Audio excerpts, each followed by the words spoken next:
राजकारण म्हणजे फक्त पैसा, घरातला वारसा आणि ओळख अशी तुमची कल्पना असेल तर नाशिकच्या कविता लोखंडे यांची ही गोष्ट ऐकाच. तुमची विचार करायची सगळी पद्धतच बदलून जाईल. बरोबर 20 वर्षांपूर्वी आनंदवली भागामध्ये कविता यांचा संसार एका लहानशा खोलीत सुरू झाला. त्यांचे पती दशरथ लोखंडे एका कंपनीमध्ये ऑफिस बॉय होते. पगार खूप तुटपुंजा, घर चालवता येत नव्हतं. पण कविताबाई हरणाऱ्यांपैकी नव्हत्या. त्यांच्या जिद्दीचे टप्पे आपण पाहायला हवेत. अगदी सुरुवातीला त्यांनी रस्त्यावर बसून भाजीपाला विकलाय, गरमागरम वडापावचा स्टॉल चालवलाय. याच काळात रात्र रात्र जागून त्याने शिवणकाम केलंय.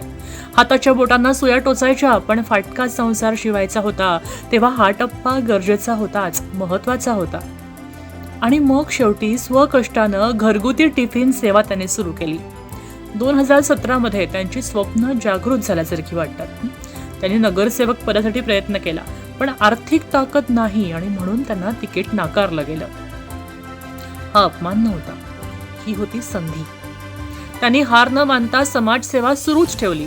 लोकांच्या सुखदुःखात त्या धावून गेल्या. शेवटी सेवा करायला कुठे पैशांची गरज लागते. आणि अखेर भाजपनं त्यांच्या कामाची दखल घेतली आणि उमेदवारी दिली. समोर मातब्बर आणि श्रीमंत उमेदवार होते, पण पाठीशी जनतेचा आशीर्वाद होता.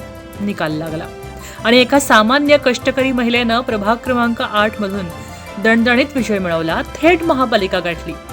आज कविता लोखंडे नगरसेविका झाल्या आहेत, पण त्यांचे पाय अजूनही जमिनीवर आहेत. रस्ते, पाणी आणि आरोग्य यांच्यासोबतच महिला सक्षमीकरण हे त्यांचं मुख्य उद्दिष्ट आहे. त्या काय बोलल्या माहितीये? माझ्याकडे पैसा नव्हता, पण लोकांचं प्रेम होतं. हा विजय माझा नाहीये, तर कष्टकऱ्यांच्या विश्वासाचा आहे. ही गोष्ट आहे कविता लोखंडे यांची. ही त्यांची यशोगाथा आहे. अशा अनेक गोष्टी आम्ही सांगत असतो आणि त्या पाहण्यासाठी सबस्क्राईब करा न्यूज 18 मराठी.